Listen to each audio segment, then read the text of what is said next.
Hora de conversar com Juliana Rosa, que já tinha avisado. Na terça-feira sai o IPCA 15, mais um indicador importante de inflação. E aí, Juju, flechinha para cima, flechinha para baixo. Bom dia.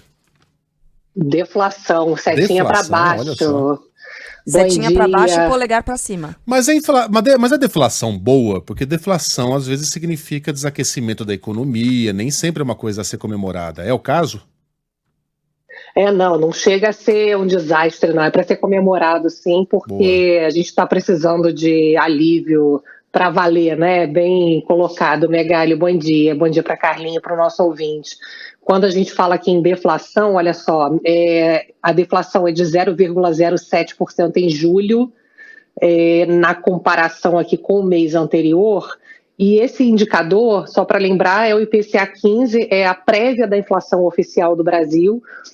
A gente fala que é a prévia porque mede os preços até a metade do mês, da metade do mês anterior até a metade do mês atual.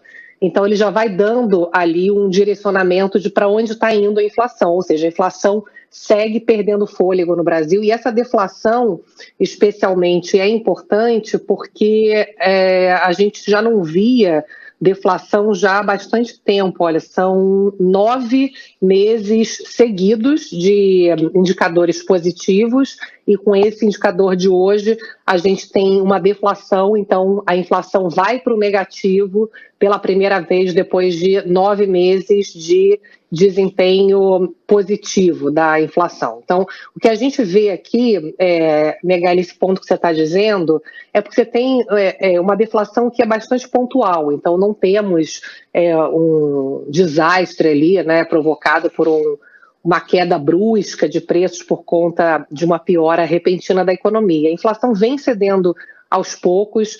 Até seria bom se tivesse uma queda brusca, né? Porque, de fato, as dificuldades econômicas são grandes, mas a inflação está demorando a cair, né? Você vê que é um processo lento. Inflação no Brasil é um trabalho ali de paciência, porque a gente tem especialmente uma economia que é muito indexada, a gente sempre conversa aqui sobre isso. Então, mesmo com dificuldade de consumo, não é rapidamente que os preços começam a cair, porque tem muito preço que é reajustado com base na inflação passada. Então, não é rapidamente, por exemplo, que um restaurante começa a cobrar menos porque as pessoas estão indo comer menos fora, que é o caso, né? Mas o restaurante tem os custos fixos de mão de obra, então os salários, as renegociações salariais normalmente acompanham a inflação do ano anterior, que foi uma inflação muito alta. Os preços de custos fixos também, né? Você não reajusta rapidamente ali uma renegociação de aluguel, por exemplo, custo de energia. Então, você tem uma inflação que vai cedendo, sim, por conta de um consumo menor dos brasileiros, que estão altamente endividados e consumindo menos, mas é uma inflação que vai cedendo num ritmo ali até lento, né? Quando a gente vê a dificuldade econômica que já era para ter levado a inflação para patamares, inclusive, mais baixos. O que está provocando essa deflação especificamente aqui para concluir? A gente teve aquela medida dos automóveis, né, que foi pontual.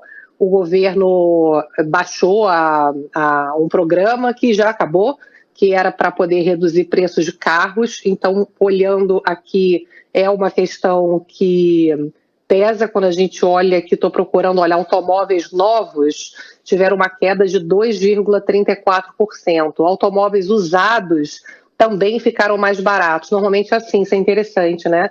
Porque a gente conversou muito que carro é uma coisa cara, enfim, saindo de 70 mil para 60 mil, continua caro pra caramba, mas você acaba também puxando para baixo os preços de automóveis usados. Mas, enfim, os preços já voltaram a subir, não é uma deflação, né, que veio para ficar. E, por último, eu queria destacar para vocês aqui um outro ponto aqui que traz para baixo também a inflação, olhando aqui a parte de alimentação, que é importante porque a gente tem acompanhado. Essa sim, viu? Feijão caiu 10%, óleo de soja 6%, leite mais barato, carne. Então aqui a gente comemora tanto a safra agrícola brasileira, que está indo muito bem, então está tendo uma oferta maior de alimentos, quanto um mundo também que está crescendo menos, e os preços internacionais estão mais baratos, carne, soja. Então, isso também está ajudando a nossa inflação. Portanto, a gente chega ao nosso assunto, que é queda de juros urgente na semana que vem, com a inflação já na casa aí dos 3%, nos últimos 12 meses, 3,19% de inflação.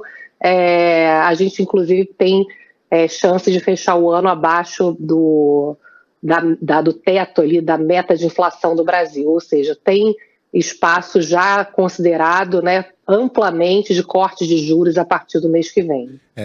E já dá, peraí, não combinam deflação e juros a 13,75% ao ano. Já dá para a gente falar numa redução substancial, inclusive, mas isso é um assunto que a Juliana Rosa vai abordar amanhã nesse horário, ou daqui a pouquinho no meio do dia. Até, Ju!